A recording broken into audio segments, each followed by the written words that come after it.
There is a lot of information available on the all-new 9th generation Honda Civic, and that's what reading is for. But how does it drive? That we'll take care of right here. Let's start with the myriad models sporting Honda's revised 1.8-liter 16-valve inline 4-cylinder engine with iVTEC, providing the DX, LX, EX, and HF variants with 140 horsepower and 128 pound-feet of torque. All automatic and manual transmission models receive boosts in fuel efficiency, but none more than the new HF, Honda's high fuel economy gasoline Civic, which has been designed to crest the magic 4.0 on the highway. So how do the 1.8s drive? In short, like baby Accords.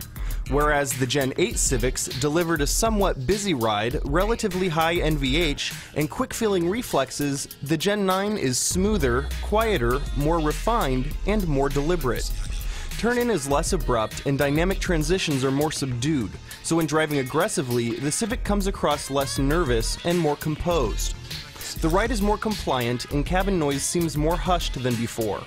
Of course, under wide-open throttle, the 1.8 is still a busy power plant, a reminder that the Civic is designed more for fuel economy than high performance. While some of Gen 8's small car charm, the immediacy of the steering, the detailed sense of the road, has indeed been lost with Gen 9, the end product is nonetheless superior, offering higher dynamic limits, better fuel economy, and improved comfort and on-road manners. Outside of the 1.8s, a hybrid and compressed natural gas model will eventually be available and we'll cover those at that time. But for now, let's talk about the enthusiast Civic, the SI. The bad news? The new 2012 Civic Si is no longer blessed with a spine-tingling 8,000 RPM redline. The good news? Everything else. Yes, the high RPM screamer that was the 2-liter 197-horse 2011 SI is gone. But in its place appears the mid-range monster 2.4-liter 201 horsepower 4-cylinder engine with a 7,000 RPM redline.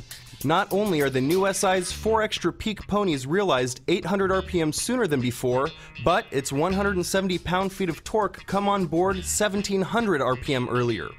The welcome consequences are usable power and pound-feet, whether zipping through cities, canyons, or carousels.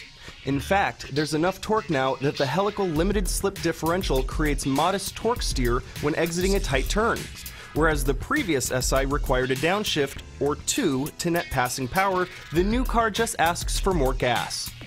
Further, the 2.4-liter hasn't lost the SI's signature racy roar. It's simply matured.